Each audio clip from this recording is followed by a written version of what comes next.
जिला कुल्लू के छरूड़ू में 25 अगस्त को हुई मारपीट में घायल यूम नेगी मंगलवार को कुल्लू पहुंची। वहीं कुल्लू अस्पताल में यूम नेगी की चिकित्सा जांच भी की गई। इस दौरान यूम नेगी की सुरक्षा में कुल्लू पुलिस के जवान भी तैनात रहे।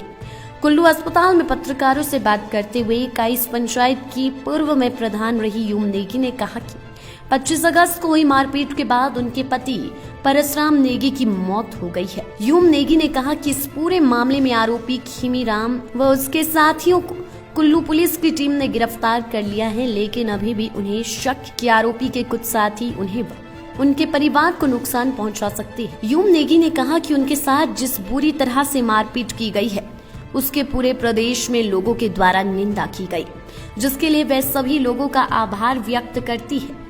लेकिन अभी भी आरोपी के कुछ साथी बाहर घूम रहे हैं और उन्हें व उनके परिवार को उनसे खतरा है। इस बात का ध्यान भी कुल्लू पुलिस व प्रदेश की सरकार रखे। वहीं यूम नेगी ने कहा कि इतने बड़े मारपीट व हत्याकांड के बाद भी हिमाचल प्रदेश के मुख्यमंत्री जयराम ठाकुर ने उनके प्रति कोई संवेदना व्यक्त नहीं की। उन्होंने कहा कि मुख्यमंत्री होने के नाते पूरे प्रदेश के लोगों को सुरक्षा प्रदान करना जयराम ठाकुर का कर्तव्य है, लेकिन मुख्यमंत्री ने आज तक यूम नेगी के साथ कोई मुलाकात नहीं की। वहीं यूम नेगी ने कुल्लू पुलिस और अदालत की कार्य प्रणाली पर संतोष व्यक्त करते हुए कहा कि जिस तरह से कार्यवाही हो रही है उससे वे संतुष्ट हैं और उन्हें उम्मीद है कि उन्हें इस पूरे मामले में जल्द से जल्द इंसाफ मिलेगा। इस छानबीन अच्छी तरह से कर रही है हमारी कुल्लू पुलिस और कोर्ट से भी अच्छा आ रहा है। हर एक चीज़ से मेरे साथ दे रहे हैं पब्लिक, उससे मेरे को कोई शंका नहीं है। मैं सिर्फ इंसाफ चाहती हूँ जी। आप मीडिया के द्वारा, पत्रकार बंधुओं के द्वारा किसी आने वाले समय में किसी पब्लिक जनता की कोई नुमाइंदे हो या किसी को धमकाए नहीं, कोई गांव के गरीब माता भाइयों को धमकाए नहीं। मैं इंसाफ के लिए लड़ रही हूँ और मेरे ट्रीटमेंट भी नेर चौक हॉस्पिटल में बढ़िया तरह से हो रहा है, उसमें भी कोई मुझे शक नहीं है। मेरे को ये है कि इंसाफ चाहिए और खीमीराम उर्फ केवलू, सिद्धू, विजय, उसके साला, साडू, जितने भी लोग इसके खीमीराम के गैंग में हैं अभी पुलिस वालों ने पकड़े हैं।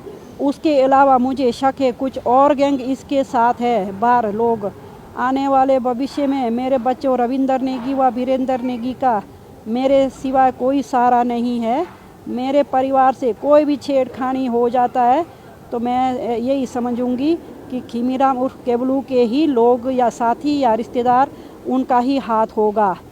और ये कहना चाहती हूँ, अंतिम बात मैं आपसे ये रखना चाहती हूँ, जांच अच्छी तरह से हो और इन लोगों को कड़ी से कड़ी सज़ा मिले। जज साहब से भी मैं यही रिक्वेस्ट करना चाहती हूँ। और हिमाचल सरकार कोई मदद को नहीं आई। गांव के लोग हमारे काफ़ी गरीब मजदूर भाई तक के लिए हम भाई ने हमारे को हेल्प कर दिया। हिमाचल प्रदेश इतनी निकम्मी सरकार मैंने कभी नहीं देखा। और जयराम सर जी, आप इतने बड़ी पोस्ट पर हिमाचल सरकार के कर्ता दाता है, आप एक मुझ गरीब अबला महिला से आप मिलने तक नहीं आए और मेरे हस्बैंड का हत्या कर दी गई है। उसके ऊपर मुझे आप बताइए क्या कार्रवाई कर रहे हैं, क्या छानबीन हो रहा है? मेरे बच्चों का सारा छीन लिया गया है और हत्या हो गई, आपको पूरा पता है, गोलियां तक चली छरूड़ू में। आप इस बारे में क्या कदम उठाए, मैं आपसे ये जो है जानना चाहती हूँ। लाइफ टाइम्स टीवी के लिए कुल्लू से मनीष ठाकुर की रिपोर्ट। हिमाचल के सबसे बड़ी ऑटो डीलरशिप गोयल मोटर्स में नौकरी करने का सुनहरा अवसर सोलन, शिमला, सिरमौर और किन्नौर में चाहिए sales executive, service executive, field executive, motor mechanic और ड्राइवर। शानदार करियर संभावनाएं व इंडस्ट्री में बेहतरीन सैलरी पैकेज। तो आज ही कॉल करें 9418035372 पर और ईमेल से भेजिए अपना बायोडाटा hr@goilmotor.com पर।